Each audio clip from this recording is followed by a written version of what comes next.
ونستعينه ونستغفره ونعوذ بالله من شرور أنفسنا ومن سيئات أعمالنا من يهده الله فلا مضل له ومن يضلل فلا هادي له وأشهد أن لا إله إلا الله وحده لا شريك له وأشهد أن محمدا عبده ورسوله يا أيها الذين آمنوا اتقوا الله حق تقاته ولا تموتن إلا وأنتم مسلمون يا أيها الناس اتقوا ربكم الذي خلقكم من نفس واحدة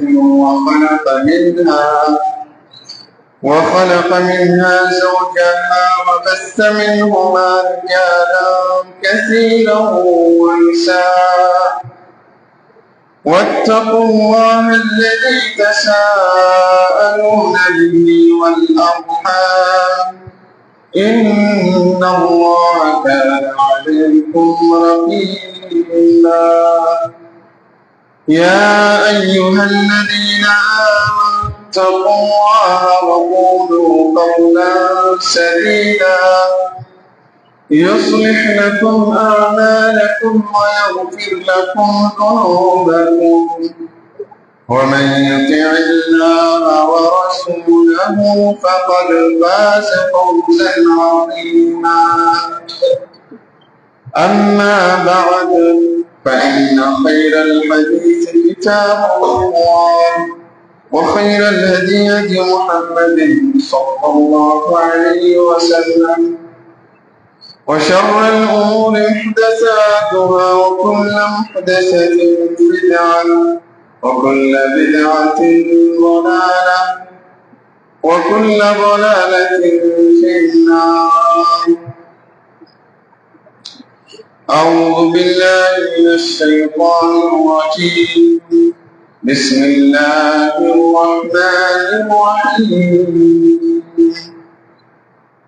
إن تجتنبوا كبائر ما تنهون عنه نكفر عنكم سيئاتكم وندخلكم مدخلا كريما.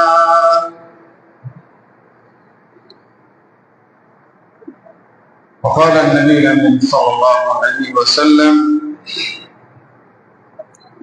ألا أنبئكم بأكبر الكبائر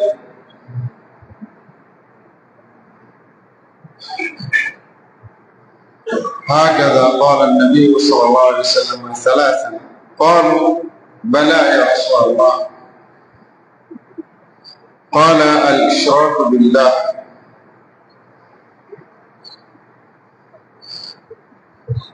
وقتل النفس وعقوق الوالدين وقول الزور وفي رواية شهادة الزور رواه البخاري ومسلم. প্রশংসা আল্লাহ সুবহানাহু ওয়া তাআলার জন্য যিনি আমাদেরকে আশরাফুল মাখলুকাত হিসেবে সৃষ্টি করেছেন, যিনি আমাদেরকে দুনিয়ার বুকে হেদায়েতের জন্য সুশৃঙ্খল জীবন যাপনের জন্য দিয়েছেন মহাগ্রন্থ আল কোরআনকে। দরুদ ও সালাম বর্ষিত হোক প্রিয় নবী মহানবী সৈয়দুল মুরসালিন মুহাম্মদুর রাসূল সাল্লাল্লাহু আলাইহি ওয়াসাল্লামের প্রতি। আল্লাহুম্মা সাল্লি আলাইহি ওয়া বারিক আলাইহি। সম্মানিত হাজিরিন, যে বিষয়টি আজকে জুমার খুতবা হিসেবে পেশ করার চেষ্টা করব সেটি হচ্ছে কবিরা গুনাহ বা বড় পাপ, যে কোনো পাপ হচ্ছে অত্যন্ত ক্ষতিকারক মুমিন জীবনে। বড় পাপ আর ছোট পাপ যে ধরনেরই হোক না কেন, পাপ পাপ। পাপ অত্যন্ত নিন্দনীয় একটি বিষয়, যা মুমিন ব্যক্তিকে দুনিয়া এবং আখিরাতে ক্ষতিগ্রস্ত করে। পাপ সেটা বড় হোক আর ছোট হোক, কোন মুমিন বান্দা যখন পাপের সাথে লিপ্ত হয়, পাপ করে ফেলে, তখন সে দুনিয়াবী জীবনে যেমন বিভিন্ন সমস্যার মধ্যে নিমজ্জিত হয়, সমস্যায় পড়ে থাকে, আর দুনিয়াতে যতটুকুই সমস্যায় পড়ুক না কেন নিজের পাপের কারণে, আখিরাতে সে এর চাইতে বহু হাজার গুণ কোটি গুণ বেশি সমস্যার মধ্যে পড়বে এবং ক্ষতিগ্রস্ত হবে, যা আমরা কোরআন এবং হাদিসের মাধ্যমে জানতে পারি। পাপ যে ধরনের হোক না কেন, বান্দা এ দুনিয়ার জীবনে ক্ষতিগ্রস্ত হয়। একাধারে যেমন সে রিজিক থেকে বঞ্চিত হয়, তার জীবনে টেনশন, পেরেশানি সবসময়ের জন্য অবধারিত হয়ে যায়, দুশ্চিন্তা এবং নানান ধরনের সমস্যার মধ্যে একজন পাপী বান্দা নিমজ্জিত হতে থাকে এই দুনিয়ার জীবনে।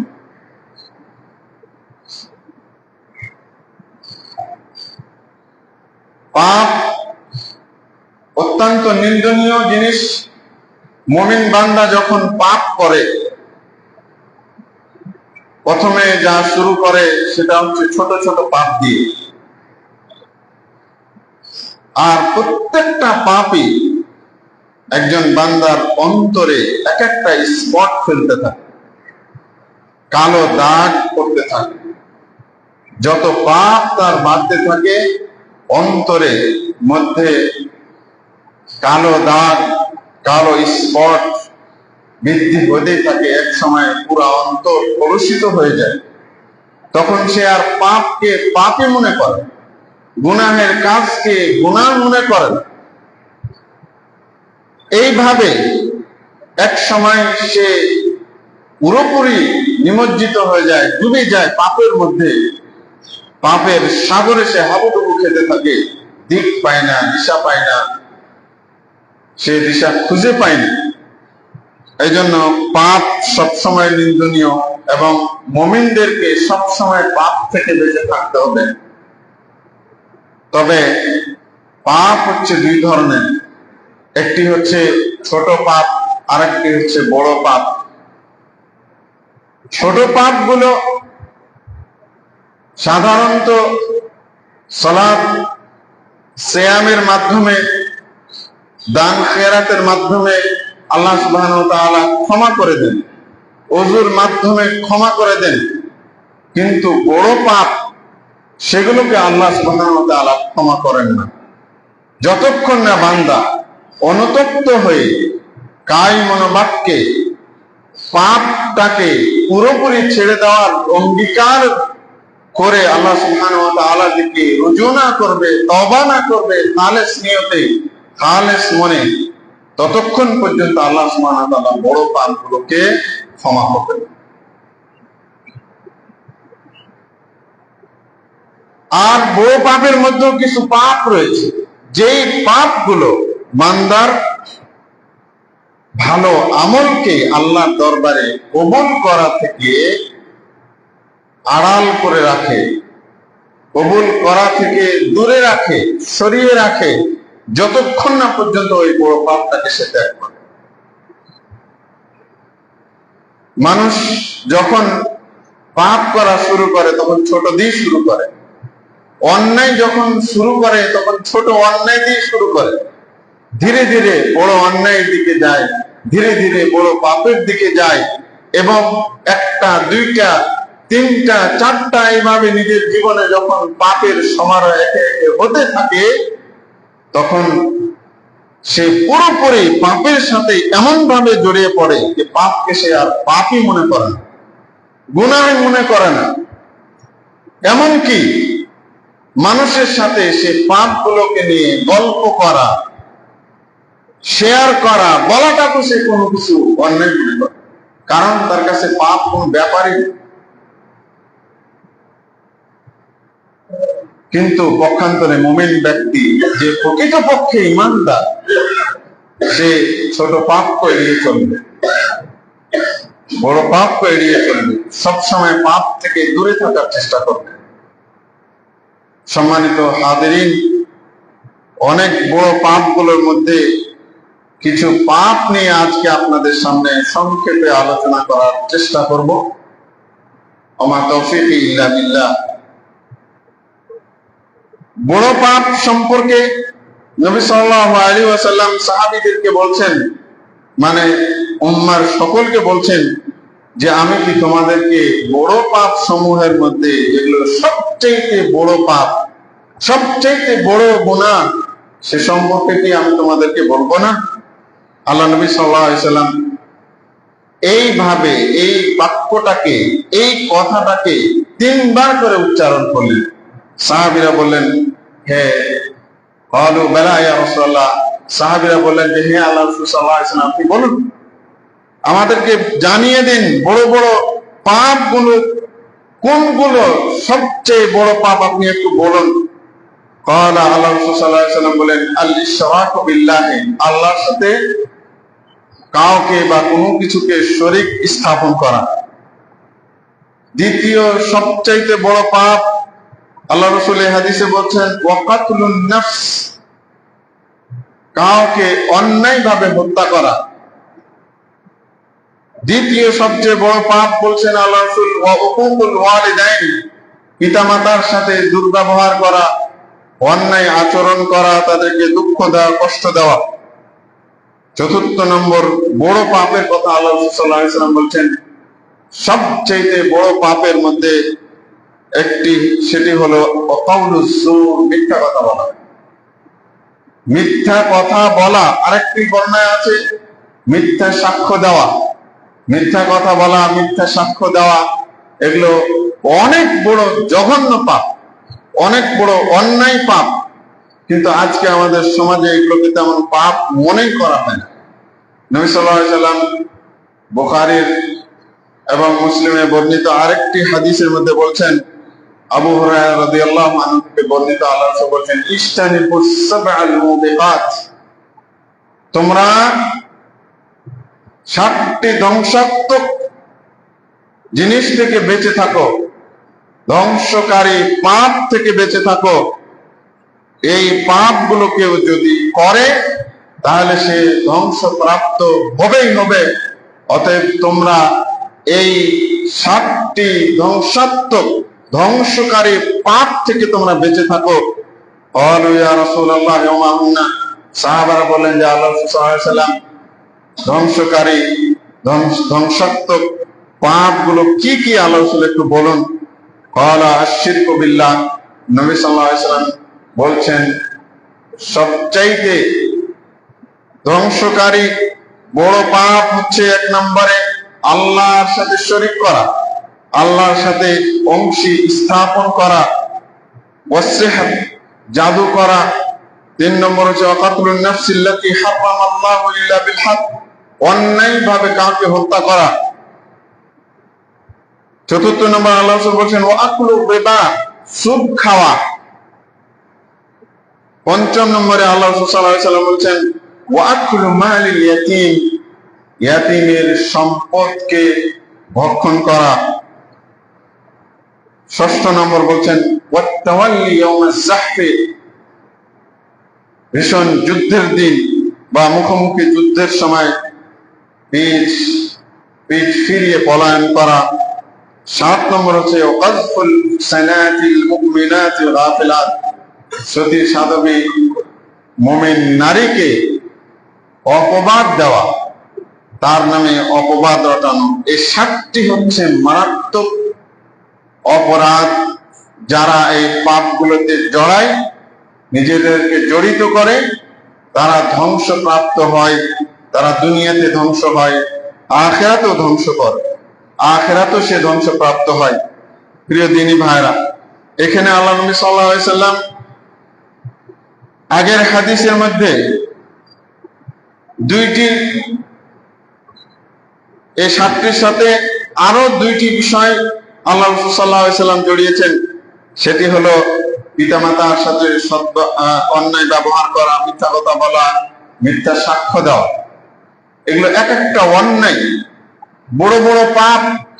যেই ব্যক্তি কোনো একটা যদি মিথ্যা কথা বলে, তাহলে বড় একটা পাপের সাথে নিজেকে জড়ালো। সে যদি হাসির ছলে বলে, যদি ইচ্ছা করে বলে, অনিচ্ছা করেও যদি মিথ্যা কথা বলে, তাহলে ওই ব্যক্তি বড় ধরনের একটা বড় পাপের সাথে নিজেকে জড়ালো, বড় ধরনের একটা অন্যায় কাজ করলো, পাপ করলো। এবং এই ধরনের পাপ থেকে নিজেকে মুক্ত করতে হলে অবশ্যই তাকে তওবা করতে হবে, আল্লাহর কাছে খাঁটি মনে তওবা করে ফিরে আসতে হবে। অথচ আমাদের সমাজে এটাকে অত্যন্ত সস্তা, মামুলি, অতি সাধারণ একটি বিষয় পরিণত করেছে মানুষ। মিথ্যা কথা বলাকে কোনো পাপই মনে করে না, গুনাহের কাজই মনে করে না। অথচ আল্লাহ নবী সাল্লাল্লাহু আলাইহি সাল্লাম এটাকে সবচাইতে বড় যেগুলো পাপ, তার মধ্যে এটি একটি পাপ হিসেবে উল্লেখ করেছে। মিথ্যা অত্যন্ত মারাত্মক একটি অন্যায় বিষয়। যেই ব্যক্তি মিথ্যার সাথে একবার জড়ায়, সে দ্বিতীয়বার জড়াতে নিজেকে কুণ্ঠাবোধ করে না, কারণ তার কাছে খুব হালকা মনে হয়ে যায়। মিথ্যা কথা বলাকে কোনো কিছু তার কাছে পাপই মনে হয় না, গুনাহের কাজই মনে হয় না। কারণে অকারণে নিজেকে বাঁচানোর জন্য অথবা কাউকে হাসানোর জন্য বা কোনো কারণে কেউ যদি মিথ্যা কথা বলে, তাহলে সে একটি বড় ধরনের অন্যায় কাজে নিজেকে জড়ালো। যেই অন্যায়, যে পাপ থেকে মুক্তির জন্য আল্লাহ সুবহানাহু ওয়া তাআলার কাছে ক্ষমা ছাড়া আর কোনো উপায় নেই। ক্ষমা আগে চাইতে হবে, তওবা করতে হবে, খাঁটি মনে কায় মনোবাক্যে কোনোদিন আর কখনো মিথ্যা কথা বলবে না মর্মে আল্লাহর সাথে অঙ্গীকার করে এই মিথ্যার পাপ থেকে নিজেকে মুক্ত করার চেষ্টা করবে। আর একটা হচ্ছে কি, শাহাদাতুজ জুর, মিথ্যা সাক্ষ্য। মিথ্যা সাক্ষ্য দিয়ে কাউকে ফাঁসিয়ে দিল মানুষ, এমনকি মৃত্যুদণ্ড পর্যন্ত দিয়ে দিল, বড় ধরনের বিপদে ফেলে দিল। আজকাল কোর্ট কাছারি দেখবেন বেশিরভাগই 90% বলতে পারেন সব মিথ্যা সাক্ষ্যের মাধ্যমে চলে। বিচার আচার, সেটা সামাজিক হোক, রাষ্ট্রীয় বিচার ব্যবস্থায় হোক, সেটা কোর্টে হোক, সেটা কাউন্সিলে হোক, যেখানেই দেখবেন বিচার, সেখানে যদি সাক্ষ্য চাওয়া হয়, বেশিরভাগ ক্ষেত্রে দেখা যায় কি মিথ্যা সাক্ষ্য। অথচ মিথ্যা সাক্ষ্য দিয়ে একটা মানুষের জীবনকে সে ধ্বংস করে দিল, ধ্বংসের পথে ঠেলে দিল, তাকে নিহত হওয়া, হত্যার দিকে ঠেলে দিল। যেটা আমরা দেখতে পাই বিভিন্ন ফাঁসির এই যে মামলা বিচার বিশ্লেষণ গুলো দেখতে পাই আমরা, যে বেশিরভাগই হচ্ছে কি এগুলো মিথ্যা সাক্ষ্য।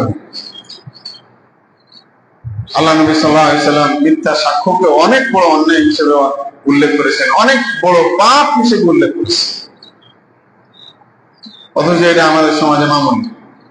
10,000 টাকা, 5,000 টাকা, 2,000 টাকা,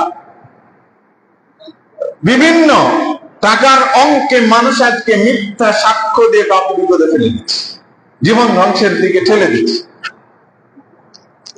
অথচ এগুলো অনেক বড় অন্যায়। প্রিয় দিনী ভাইরা, পৃথিবীতে যত বড় পাপই বলি না কেন, সবচাইতে বড় পাপ হলো কি, আল্লাহ নবী সাল্লাল্লাহু আলাইহি সাল্লাম একাধিক হাদিসের মধ্যে সবচেয়ে বড় পাপের কথা উল্লেখ করেছে আল্লাহর সাথে শরীক করা, আল্লাহর সাথে অংশীদার স্থাপন করা, আল্লাহর সাথে শিরিক করা। এটা হচ্ছে পৃথিবীর বুকে সবচেয়ে জঘন্য পাপ, সবচেয়ে জঘন্য গুনাহের কাজ, যে কাজটার সাথে আজকে মুসলিম সমাজ অহরহ জড়িয়ে থাকে। এটাকে কোনো পাপই মনে করে থাকে। শিরিক কিভাবে করে থাকে মানুষ? আল্লাহ রাব্বুল আলামিনের সাথে অংশীদার কিভাবে করে? আমাদের রুকু, আমাদের সাজদা, আমাদের কপাল, আমাদের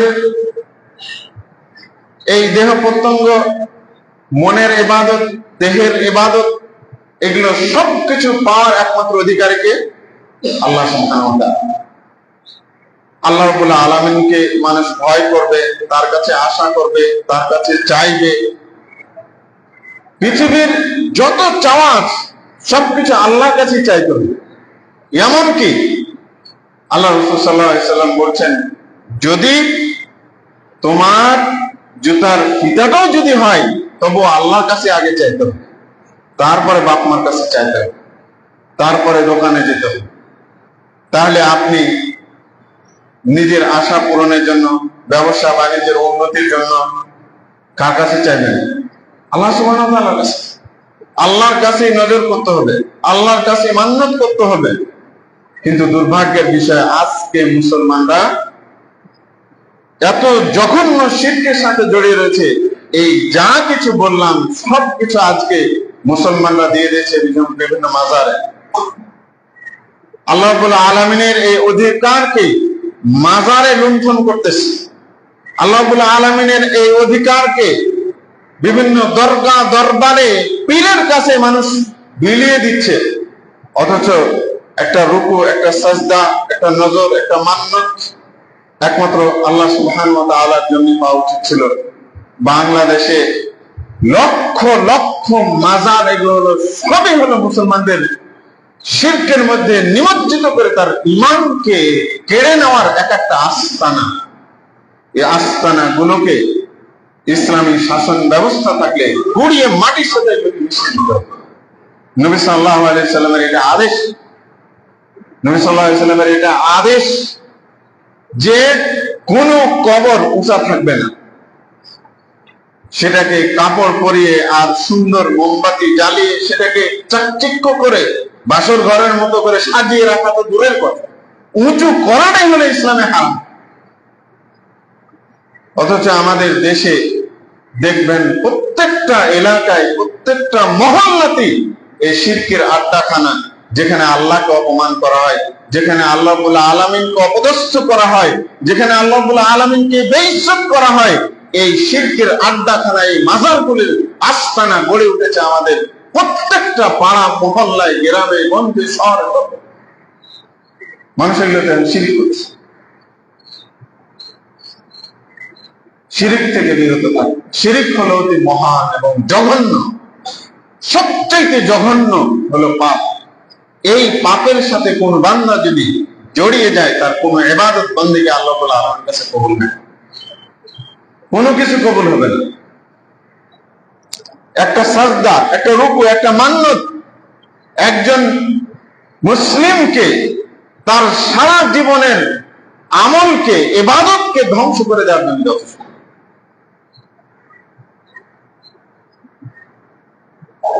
আজকে মাজারগুলো হলো আল্লাহকে অপমান করা একটা সেন্টার, আশ্রম। এগুলো মুসলিম সমাজে থাকতে পারে না। কিন্তু দুর্ভাগ্যের বিষয় এগুলো রয়েছে। প্রিয় দিনী ভাইরা, শিরক এত জঘন্য পাপ।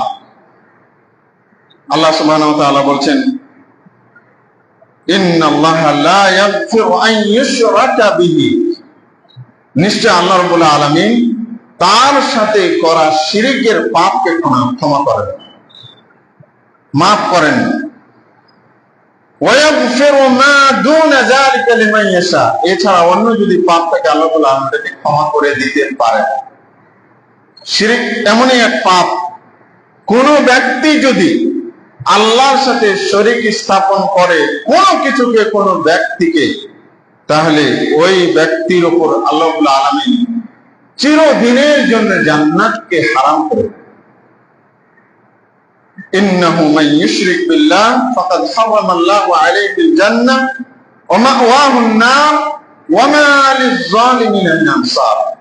এরা এক প্রকার অত্যাচারী, জালেম, এরা আল্লাহর সাথে জুলুমকারী। এই দরকারে থাকা লোকগুলো আল্লাহর সাথে জুলুমকারী, আল্লাহকে অপমানকারী। যারা নজর মান্নত করে, সিজদা করে, রুকু করে, মাজারে, দরগায়, দরবারে, আল্লাহ রাব্বুল আলামিন তাদের জন্য সারা জীবনের জন্য, অনন্তকালের জন্য, চিরতরে জান্নাতকে তার জন্য হারাম করে দেন, আর তার থাকার জায়গাকে চিরদিনের জন্য নির্ধারণ করে দেন জাহান্নাম। এই জন্য সমস্ত মুসলিমকে, মুসলমান যেই নিজেকে দাবি করবে সেই মাজার থেকে মুক্ত থাকবে, সেই মাজার থেকে দূরে থাকবে, বিভিন্ন দরবার দরগার থেকে দূরে থাকবে। কারণ এক একটা মাজার হচ্ছে আল্লাহকে অপমানের জায়গা, এক নম্বর। দ্বিতীয় হলো রাসূলকে অপমান করার জায়গা। এক একটা মাজার দরবার হচ্ছে গাঞ্জাখোরদের জায়গা, ইবলিসদের জায়গা, বদমাইশ সমাজের সবচেয়ে নিকৃষ্ট লোকদের থাকার জায়গা। প্রত্যেকটা মাজার, কোন মাজার পার্থক্য নেই, প্রত্যেকটা মাজারই হচ্ছে নিকৃষ্ট জায়গা, যেখানে আল্লাহর বেইজ্জতি করা, আল্লাহকে অপমান করা। মাজারের ওলি, মাজারের ওলিও কোনোদিন গোসলই করে, জট বাদ দিয়ে বিশাল বড়ই করে, দূর থেকে গন্ধ আসে, কুত্তার মতো দুর্গন্ধ বের হয় ওদের কাছ থেকে। ওরা নাকি মাজারের ওলি, শয়তানের ওলি এগুলো। ওরা নাকি ওলি আউলিয়া, আল্লাহর ওলি নাকি এরা। এরা কুত্তার ওলি। তাদের কার ওলি? কুত্তার ওলি, ইবলিসের ওলি, ইবলিসের বন্ধু। প্রত্যেকটা মাজারের স্থানে এখানে আছে, সেটা শাহজালাল, শাহপরান, শাহ মকদম, যা মাজার বলেন না কেন সবগুলো খারাপ, নাপাক জায়গায়। আপনি দেওয়ানবাগি বলেন আর কুতুববাগি বলেন, এগুলো সব হলো কুত্তা, শিরকালদের থাকার জায়গা, অমানুষদের থাকার জায়গা, আল্লাহকে বেইজ্জত এবং সব সময় আল্লাহকে অপমানকারীদের জায়গা হলো। মুমিন ব্যক্তির ঈমান চিন্তাকারীর জায়গা, মুসলিম ব্যক্তির ইসলামকে চিন্তাকারীর জায়গা হচ্ছে প্রত্যেকটা মাজার, দরগা, দরবার। এগুলো থেকে প্রত্যেকটা মুসলিমকে দূরে থাকতে হবে। প্রিয় দিনী ভাইরা, দ্বিতীয় সবচেয়ে বড় গুনাহ সেটি হলো কি? সেটি হলো অর্থাৎ মানুষকে ধ্বংস করে দেয়। ধ্বংসাত্মক যে সবচেয়ে বড় পাপ, তার মধ্যে দ্বিতীয়টা হচ্ছে আসসিহর, জাদু, ম্যাজিক, জাদু করা, জাদু শিক্ষা করা, জাদুকে বিশ্বাস করা, সবই হলো মহাপাপ, সবই হলো মহাপাপ। জাদু শিখা, জাদু দেখা, জাদুকে বিশ্বাস করা, জাদুর প্রচার ঘটানো, এগুলো হলো সবই জঘন্য পাপ। এটা কোনো শিল্প নয়। আল্লাহ সুবহানাহু ওয়া তাআলা সূরা বাকারার মধ্যে বলছেন, ওমা কাফারা সুলাইমান, সুলাইমান আলাইহিস সালাতু ওয়াস সালাম কুফরি করেন। জাদু করে বদমাইশরা দলিল দেয় যে নবী সুলাইমান জাদু করতেন, জাদু শিখাতেন, জাদুর মাধ্যমে রাষ্ট্র পরিচালনা করতেন। আস্তাগফিরুল্লাহ। একজন নবীর উপর অপবাদ দেয় জাদুকররা, ম্যাজিশিয়ানরা। ওয়ালাকিন্নাশ শায়াতিন কাফারু, আল্লাহ বলছেন আমার সুলাইমান নবী কখনো কুফরি করেন, কিন্তু শয়তানরা কুফরি করেছে। ইউআল্লিমুনা আন-নাস সিহরা, এরা মানুষদেরকে জাদু টোনা শিক্ষা দেয়। ওয়ামা উনজিলা আলাল মালাকাইনি বিবাবিল হারুত ওয়া মারুত। তো যাও, এখানে আল্লাহ বলছেন সুলাইমান কুফরি করেননি, মানে সুলাইমান কখনো জাদু করেন, জাদুতে তিনি বিশ্বাসী ছিলেন। শয়তানরাই কুফরি করেছে, মানে জাদুকররাই কুফরি করেছে। এখানে জাদুকরদের কি বলা হচ্ছে? শয়তান হিসেবে উল্লেখ করা আছে। ইউআল্লিমুনান নাস সিহরা, এরা মানুষদেরকে কি করে? জাদু শিক্ষা। জাদু কি জিনিস বলেন? চোখের ভেলকি। সামনে আপনাকে এমন একটা আশ্চর্যজনক জিনিস ঘটিয়ে দিয়ে দেখাবে, যেটা আপনি কল্পনা করতে পারেন না। প্রথমে দেখি মনে হবে যে এটা সত্যি সত্যি, কিন্তু এটা কি? এক প্রকার চোখের হলো এগুলো ভেলকিবাদ। মানুষের সাথে প্রতারণা করে থাকে বিভিন্ন ভাবে, তার মধ্যে এটা হলো একটা জাদুর মাধ্যমে। জাদুর মাধ্যমে কি করে? মানুষকে কালো জাদু করে। কালো জাদু, যার মাধ্যমে মানুষের জীবনকে ধ্বংস করে দেয়। জাদুটনা পুরোটাই হচ্ছে কুফরি। এদের কোনো ইতিবাচক দিকই নাই, পুরোটাই হচ্ছে কুফরি এবং অনিষ্ট মানুষের জন্য, মানুষের জন্য ক্ষতিকারক, মানুষকে ধ্বংসকারী। কালো জাদু এমন একটি জঘন্য জাদু, কাউকে যদি করা হয় সে অটোমেটিকলি ধীরে ধীরে মৃত্যুবরণ করে, মৃত্যুর দিকে চলে যায়, এক সময় সে মারা যায়। স্বামী স্ত্রীর মাঝে জাদু করা মানে, কবিরাজরা বলে স্বামী স্ত্রীর মাঝে ভালোবাসা তৈরি করার জন্য, বা একজন প্রেমিক প্রেমিকার মধ্যে ভালোবাসা তৈরি করে দেওয়ার জন্য জাদু করে থাকে। এগুলো হলো সবই শিরক, এগুলো হারাম। কেউ যদি এটা বিশ্বাস করে এবং জাদুকরের কাছে যায়, তাহলে ও ব্যক্তি কাফের হয়ে যায়। ও ব্যক্তি কাফের হয়ে যায়। প্রিয় দিনী ভাইরা, তো জাদু হলো অত্যন্ত অন্যায় একটা জিনিস, যা আমাদের সমাজে এটাকে প্রচার করা হয় যে এটা একটা শিল্প, এটা একটা সংস্কৃতি, এটা একটা ভালো জিনিস। কিন্তু না, এটা পুরাটাই আপাদমস্ত শিরক আর কুফরিতে পরিপূর্ণ। যা করে থাকে মানুষ শয়তানের সহযোগিতা নিয়ে। শয়তানের সহযোগিতা নিয়ে জাদুকররা জাদু করে, কিন্তু এরা এমনি এটা করতে পারে না, কোনো ক্ষমতা নাই। কুফরি কালাম, যেটা আমরা বলি কুফরি কালাম, এবং বিভিন্ন শিরকি তন্ত্র মন্ত্র দ্বারা, যেগুলোর পুরোপুরি কানেকশন থাকে ইবলিসের সাথে। প্রত্যেক জাদুকরের কানেকশন থাকে কোথায়? শয়তানের সাথে। এরা শয়তানের কাছ থেকে এগুলো জ্ঞান আহরণ করে জাদু চর্চা করে থাকে এবং মানুষকে প্রতারণার মধ্যে ফেলে, ভেলকি বাজিতে ফেলে। পুরোটাই হচ্ছে কুফরি এবং শিরকি। সূরা বাকারার 102 নম্বর আয়াত এর প্রমাণ। সুতরাং কেউ যদি জাদু করে এবং জাদুর সাথে জোড়ায়, তাহলে এর একমাত্র ইসলামের বিধান হলো যে তাকে হত্যা করতে হবে। জাদুকরের একমাত্র পরিণতি সেটি হলো কি? ইসলামী সংবিধান অনুযায়ী ইসলামী রাষ্ট্র এই ব্যক্তিকে মৃত্যুদণ্ড দিবে, হত্যা করবে। এবং এই ব্যাপারে সাহাবা রাদিয়াল্লাহু আনহুর ঐকমত্য পাওয়া যায়। প্রত্যেক সাহাবী, যেমন জুনদুব রাদিয়াল্লাহু আনহু বলছেন, হাদ্দুস সাহির দারবাতুন বিসাইফ, জাদুকরের একমাত্র শাস্তি হলো তাকে তলোয়ার দিয়ে তার গর্দান উড়িয়ে দেওয়া। এ ব্যাপারে একটা ঘটনা আমরা যেটা প্রায় দেখে থাকি, ইন্টারনেটে বলেন, ইউটিউবে দেখেন, যে দেখা যাচ্ছে কি একটা জাদু করলো, একজন ব্যক্তিকে কি করে, হঠাৎ করে মানুষের সামনে তাকে দুই ভাগ করে দেয়, কেটে দিয়ে, দুই ভাগ কেটে দিয়ে তার দেহ একদিকে করে, পা আর একদিকে করে, অথবা তার মাথা আলাদা দিকে করে। এইভাবে মানুষকে দেখায়। আল্লাহ নবীর সাহাবীদের যুগে এরকম একটা ঘটনা ঘটছিল। সেখানে ওয়ালিদ বিন উকবা রাদিয়াল্লাহু আনহু ছিলেন। একটা লোক কি রাজুলুন ইয়ালাব, সে খেলা দেখাচ্ছিল মানুষদের। খেলা দেখার এক পর্যায়ে কি করেছে, ফাদাবাহা ইনসান, একটা লোককে জবাই করেছে, ওয়া আবানা রাসাহু, এবং তার দেহ থেকে তার মাথাটাকে বিচ্ছিন্ন করে দিয়েছে।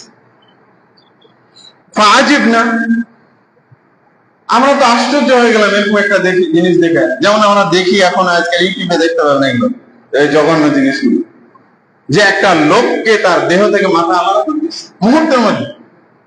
তো এরকম একটা ঘটনায় সাহাবী তাবিদের যুগে ফাআদা রাসাহু, তারপরে কিছুক্ষণ পরে লোকটা এসে আবার তার মাথাটাকে দেহের সাথে লাগিয়ে সাথে লেগে গেল।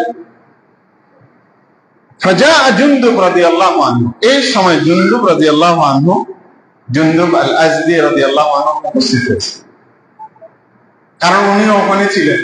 এসেই তলোয়ার খুলে ফাকাতালাহু, তাকে হত্যা করলেন। কাকে? ওই জাদুকর। কারণ প্রমাণ পেয়ে গেলেন যে এই কি করতে পারে, কুফরি কালাম পড়ে মানুষের সামনে ভেটকিবাজি করছে। সাথে সাথে সাহাবী রাদিয়াল্লাহু আনহু তলোয়ার বেলা একবার গর্দন দিয়েছে। এ ব্যাপারে এই হাদিসটি বুখারীর মধ্যে আছে, সুনান বাইহাকির মধ্যে আমরা পাবো 8ম খণ্ড 136 নম্বর হাদিসের মধ্যে। তেমনিভাবে হাফসা রাদিয়াল্লাহু আনহা, আল্লাহ রাসূলের স্ত্রী, তার একটা দাসী ছিল। ওই দাসী কি করেছে? হাফসা রাদিয়াল্লাহু আনহাকে জাদু করেছে, কালো জাদু। তারপরে সে ধরা যখন পড়ে এবং স্বীকার করে যে হ্যাঁ, আমি আপনাকে জাদু করেছিলাম, হাফসা রাদিয়াল্লাহু আনহা অর্ডার দিলেন এবং ওই মহিলা জাদুকরণীকে, দাসীটাকে হত্যা করে। ওমর বিন খাত্তাব রাদিয়াল্লাহু আনহু, মুসলমানদের সোনালী যুগ, বিজয়ের যুগ, বিশ্ব নেতৃত্বের যুগ যিনি রচনা করেছিলেন, তিনি হলেন কে? ওমর বিন খাত্তাব রাদিয়াল্লাহু আনহু। উনি কি করলেন?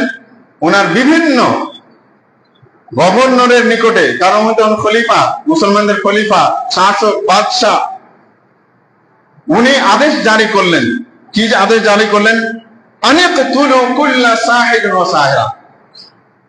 প্রত্যেক গভর্নরের কাছে অর্ডার পাঠালেন যে তোমরা প্রত্যেক মহিলা জাদুকরণী এবং পুরুষ জাদুকরী প্রত্যেককে পাকড়াও করবে এবং তাদেরকে হত্যা করবে, কারণ এরা আল্লাহ সুবহানাহু ওয়া তাআলার আইনকে অস্বীকারী, ইবলিসের সাথে সম্পর্ক স্থাপনকারী।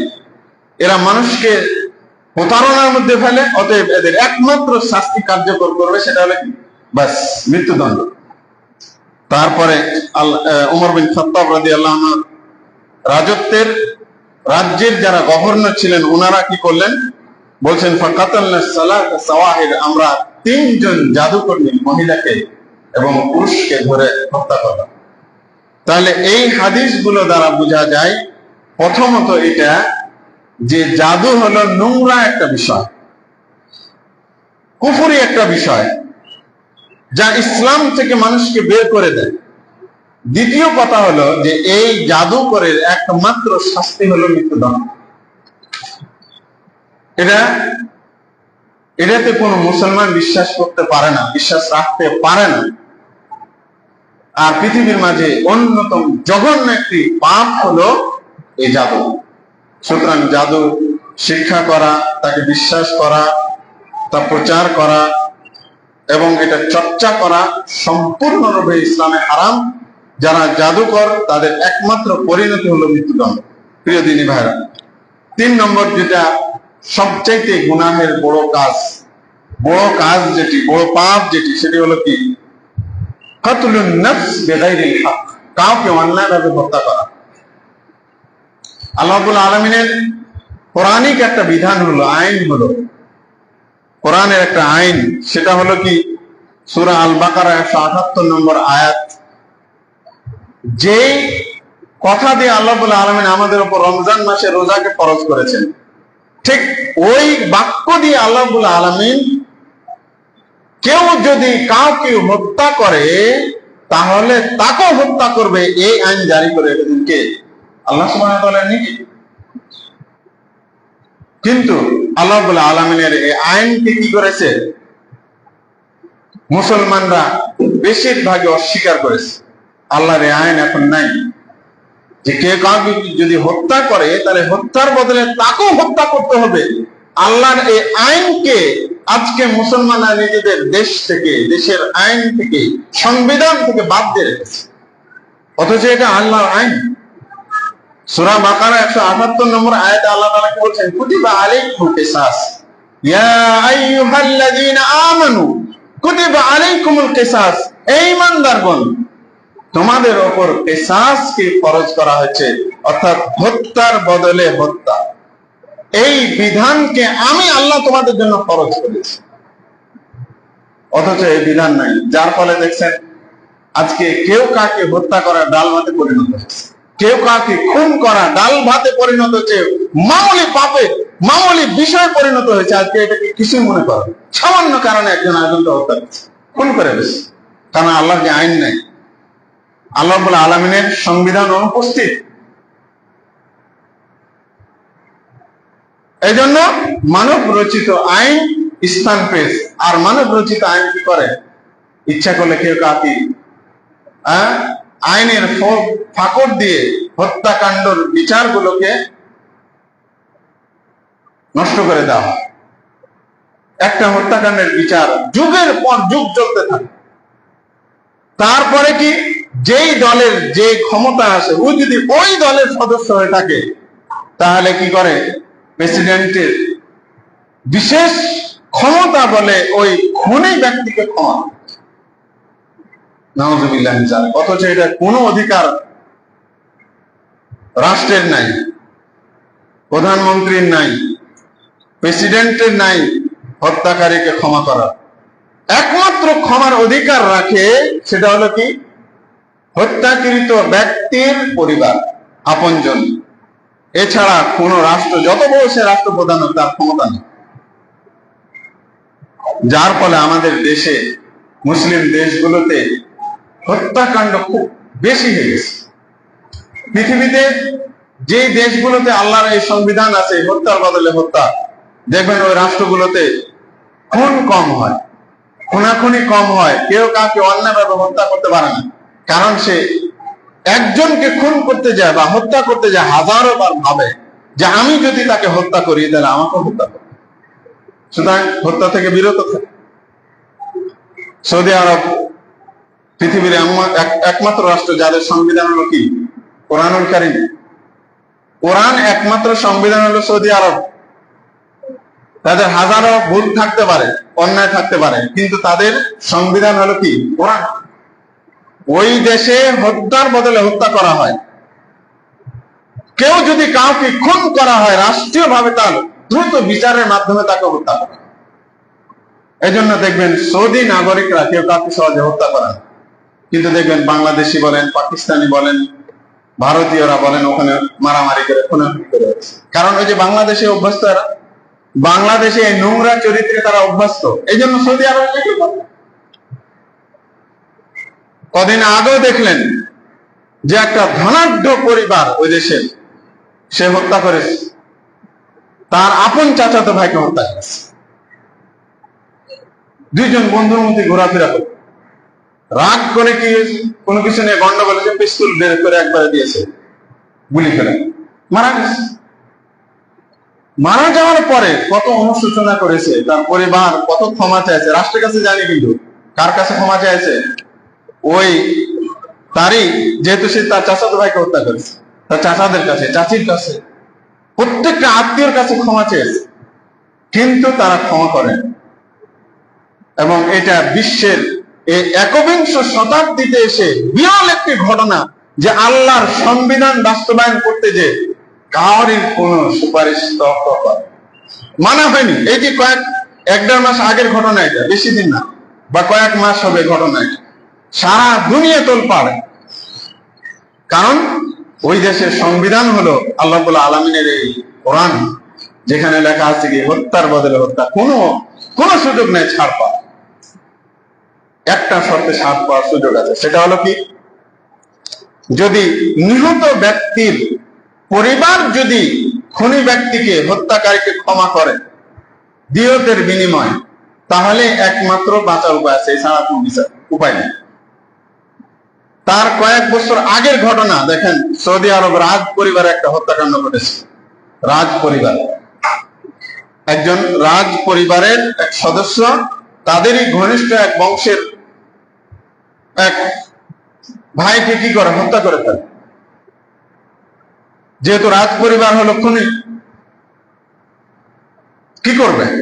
সংবিধান অনুযায়ী তো বাঁচার উপায় নেই, বাস ফয়সালা হয়ে গেছে, মৃত্যুদণ্ড কার্যকর হবে, তলোয়ার উঠানো হয়েছে, তার শিরচ্ছেদ করা হবে। অনেকভাবে চেষ্টা করেছে যে ক্ষমা করে দেওয়া, যেহেতু রাজ পরিবার বিলিয়ন বিলিয়ন টাকা দিতে চেয়েছে, কিন্তু ওরা বলছে না, আমাদের টাকার দরকার নেই, আমরা হত্যার বদলে হত্যা কার্যকর হবে। পুলিশ ওই দেশের শত শত মানুষ জমা হয়েছে সবার সামনে, তার গর্দান নিতে যাবে, ঠিক ওই মুহূর্তে হত্যাকৃত ব্যক্তির মা এসে দৌড়িয়ে যে কি করলো, বললো যে আমি ক্ষমা করে দিলাম। সুবহানাল্লাহ। এমন একটা নজির আপনি ইউটিউবে দেখেন, এরকম আইনের কথা সৌদি আরব কোরআনিক বিধান অনুযায়ী রাষ্ট্র পরিচালনা হয়, সেখানে তেমন ভাবে কার্যকর। আর আমাদের দেশে কি হয়, বিনা এতি মাফ করে দিচ্ছে, খুনি ঘুরে বেড়াচ্ছে, খুন করে বুক ফুলিয়ে রাস্তাঘাটে খুলে বেড়াচ্ছে, তারপর বিচার। আল্লাহর আইনকে লঙ্ঘন যে জাতি করবে এবং নিজেদেরকে মুসলিম মুমিন হিসেবে দাবি করবে, ওদের জন্য আল্লাহ রাব্বুল আলামিনের পক্ষ থেকে আযাব, গজব, লানত অবধান ওই জাতির জন্য।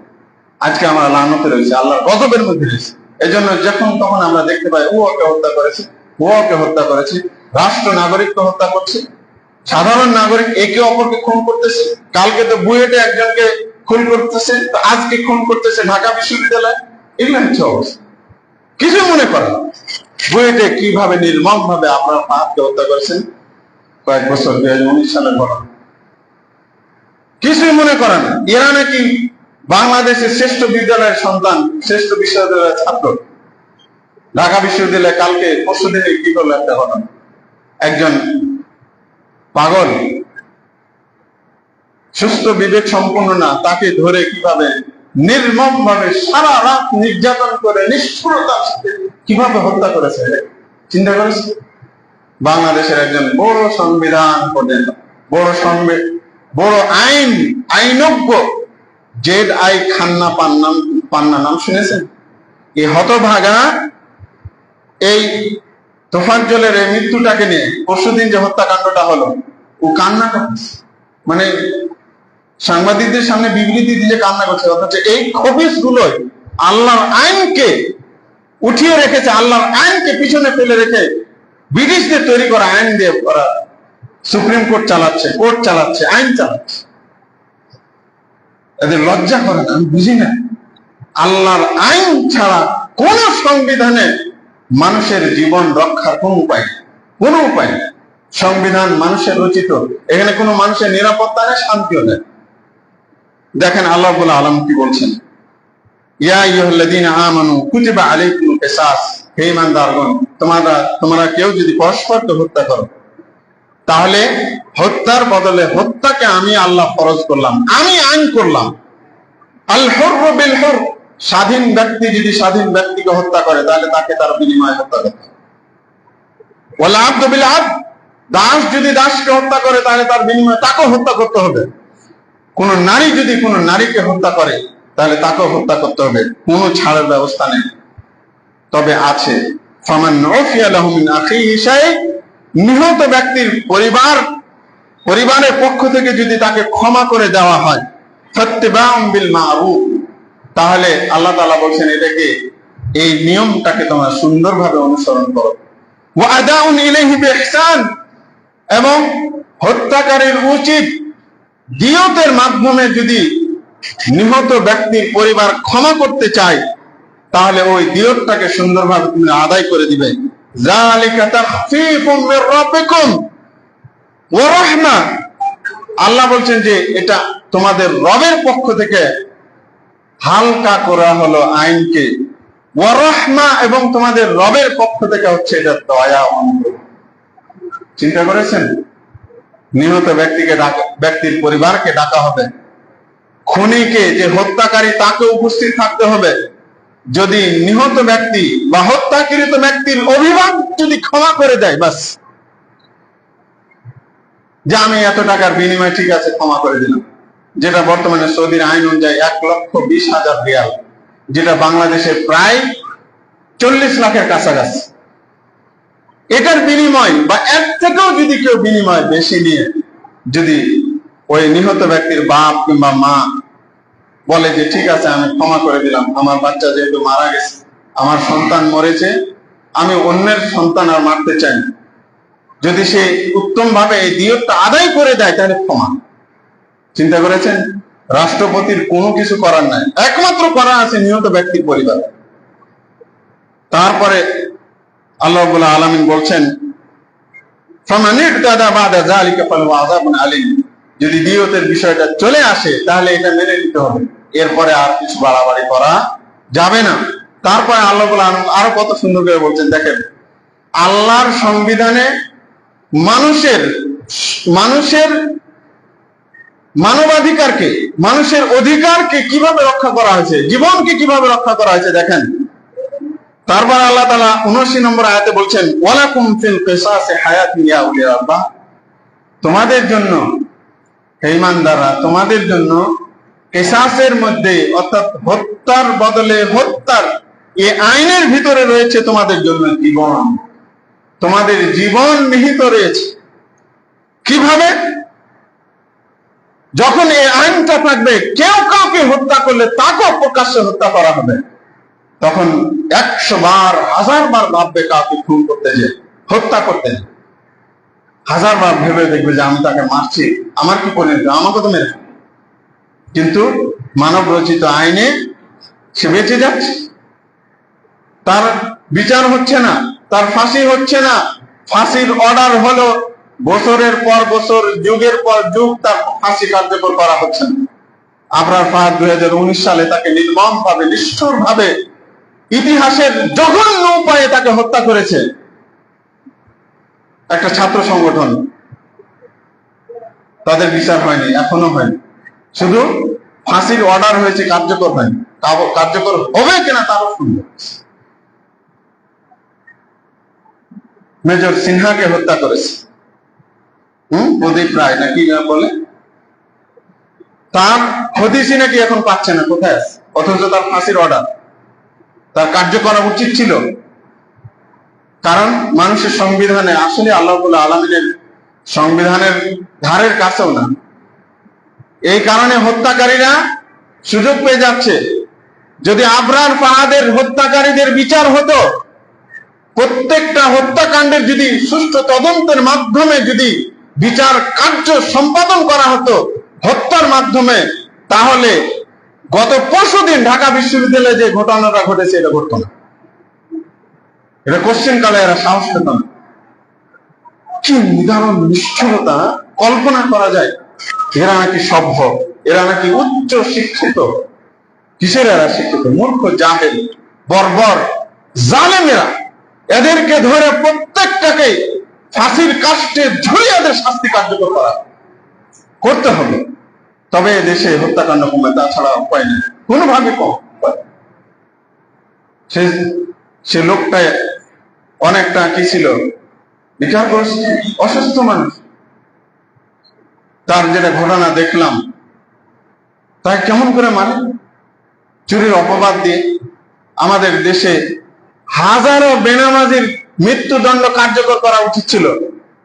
প্রত্যেকটা পিতার পিটিয়ে পিটিয়ে ছেলেকে নামাজি বানানো উচিত ছিল, কিন্তু বেনামাজি প্রত্যেকটা ঘরে ঘরে। এই চোরগুলোকে নামাজি বানানোর কোনো ব্যবস্থাই নাই। না পিতা মাতা নিচ্ছে, আর না সমাজ নিচ্ছে, না রাষ্ট্র নিচ্ছে। অথচ একটা ছিটকে চোর যে সামান্য চুরি করেছে, তাকে তারা এমন নির্মম ভাবে, নিষ্ঠুর ভাবে ক্ষত বিক্ষত করে তাকে হত্যা করে ফেলছে। অথচ এইভাবে মারার কোনো বিধান ইসলামে নেই। এইভাবে মারার কোনো বিধান নেই। কেউ যদি চুরি করে, তাহলে আল্লাহর বিধান হলো ওই ব্যক্তির হাত কেটে দিতে হবে, ওই ব্যক্তির হাত কেটে দিতে হবে। তাহলে এরকম চোর গুলোকে যদি আল্লাহ রাব্বুল আলামিন সূরা মায়েদার 38 নম্বরে বলেছেন, চোর এবং চুন্নি এরা যদি চুরি করে, প্রমাণ হয়, সাক্ষী পাওয়া যায়, তাহলে ইসলামী আইন অনুযায়ী এদের কি করতে হবে? হাত কেটে দিতে হবে, ডান হাত কেটে দিতে। এটা হলো আল্লাহর বিধান। যদি আপনি চোরের বিধান যদি ইসলাম অনুযায়ী করতে যান, বলবেন কতটা এরা নিষ্ঠুর। যদি আপনি হত্যার বদলে হত্যা আল্লাহর বিধান যদি কার্যকর করতে যান এর পক্ষে, বলবে এরা মৌলবাদী, কতটা নিষ্ঠুর। যদি দেখেন কোন বিবাহিত নারী পুরুষ যদি জেনা করে, তার মৃত্যুদণ্ড কার্যকর করতে হবে, এটা হলো ইসলামের বিধান। আপনি যদি এটা বলতে যান, বলবে কত এরা নিষ্ঠুর, কত এরা অন্যায়। যদি এগুলো আল্লাহর আইন যদি থাকতো, বলেন হত্যাকাণ্ড কমতো না বাড়তো? বলেন কমতো। যদি বিবাহিত নারী পুরুষের মৃত্যুদণ্ড কার্যকর করা হতো, তাহলে জেনা বাড়তো না কমতো? কমতো। যদি চোরের চুরি করলে তার হাতকে কেটে দেওয়া হতো, বাংলাদেশে আইন আল্লাহর এই আইনকে যদি বাস্তবায়ন করতো তাহলে চুরি কমতো না বাড়তো? বলেন, কমে যেত। কিন্তু আল্লাহর আইনকে, সংবিধানকে ভুলণ্ঠিত করে পায়ের সাথে মারিয়ে আল্লাহর আইনকে দূরে ছুড়ে রেখে ব্রিটিশরা প্রায় 70-80 বছর আগে যে আইন তৈরি করে গেছে, ওই আইন দিয়ে আপনি রাষ্ট্র পরিচালনা করবেন আর শান্তি আর শৃঙ্খলার আপনি আশা করবেন? অসম্ভব, অকল্পনীয়। প্রিয়দিনী ভাইরা, কাউকে হত্যা করা হচ্ছে অনেক বড়, অনেক বড়। কত বড় অন্যায়! এক নম্বর কথা হলো, ওই ব্যক্তি যদি ইচ্ছা করে তাহলে চিরদিন সে জাহান্নামে থাকবে। হত্যাকারী ব্যক্তি, এটা হলো দুনিয়ার শাস্তি। আখেরাতে তার শাস্তি তো রয়েছে, চিরদিন কাল সে জাহান্নামে থাকবে কেউ যদি কাউকে অন্যায় ব্যবহার করে। তার উপর আল্লাহর গজব এবং তার উপর আল্লাহ রাব্বুল আলামিনের লানত এবং অভিশাপ। আল্লাহ রাব্বুল আলামিন হত্যাকারীর জন্য রেখেছেন একেবারে কঠিন যন্ত্রণাদায়ক শাস্তি প্রস্তুত করে। প্রিয় দিনী ভাইরা, কিয়ামতের দিন নিহত ব্যক্তি আল্লাহর কাছে আসবে হত্যাকারীর কপাল ধরে, তার মাথাকে ধরে, এবং নিহত ব্যক্তির প্রত্যেকটা শিরা উপশিরা দিয়ে রক্ত তরতর করে বের হতে থাকবে। হত্যাকারীকে নিহত ব্যক্তি এভাবে আল্লাহর কাছে ধরে এসে বলবে, ইয়া রব, বলবে, হে আমার রব, হাযা কাতালানি, এই বদমাইশ আমাকে হত্যা করেছে। আল্লাহ, এই খুনি আমাকে দুনিয়ার জীবনে হত্যা করেছে। তারপরে এইভাবে সে আরশের নিকটে হয়ে যাবে, আল্লাহর আরশ। ইবনে আব্বাস রাদিয়াল্লাহু আনহু উপস্থিত লোকেরা বলল, কেউ কাউকে যদি খুন করে বলে যে আমি তওবা করলাম, তাহলে কি এটা মাফ হবে? খুন করে দিয়ে কেউ যদি বলে যে আমি আল্লাহর কাছে তওবা করে নিব, ইবনে আব্বাস রাদিয়াল্লাহু আনহু বলছেন, এই আয়াতটা তেলাওয়াত করেন, ওমাই ইয়াকতুল মুমিনান মুতাআম্মিদান ফাজাযাউ জাহান্নাম খালিদান ফিহা। এই আয়াতটা তেলাওয়াত করলে বললেন যে ওই ব্যক্তির জন্য কোনো তওবা নাই, খুনি ব্যক্তির জন্য কোনো তওবা নাই। কারণ এই আয়াত অবধারিত হয়েছে এবং একে কেউ পরিবর্তন করেনি কোন আয়াত। প্রিয় দিনী ভাইরা, এই জন্য মুসলিম ব্যক্তিকে খুন করা হচ্ছে অনেক বড় অপরাধ, অনেক বড় অন্যায়। এই যে আজকে মাত্র অল্প সময়ের মধ্যে এই বড় বড় পাপগুলো যেগুলো উল্লেখ করলাম, আমাদের সমাজে এগুলো এখন অহরহ হচ্ছে। আমাদেরকে এগুলো চিহ্নিত করে এগুলো থেকে নিজেকে বিরত রাখতে হবে। মানুষের ভিতরে আল্লাহর আইন, সংবিধানকে ভুলণ্ঠিত করার কি শাস্তি, পরিণতি হতে পারে, এটা মানুষকে সচেতন করতে হবে। এবং রাষ্ট্র যতদিন না পর্যন্ত আল্লাহর আইনের দিকে, রাসূলের দেওয়া আইনের দিকে ফিরে না আসবে, ওই দেশে কখনোই শান্তি, শৃঙ্খলা, নিরাপত্তা কখনোই আসবে না, আসবে না, আসবে না। আল্লাহ রাব্বুল আলামিন আমাদের সকলকে আল্লাহর দ্বীনের দিকে সঠিকভাবে, পরিপূর্ণভাবে ফিরে আসার তৌফিক দান করুন। আমিন। ওয়া মা আলাইনা ইল্লাল বালাগ।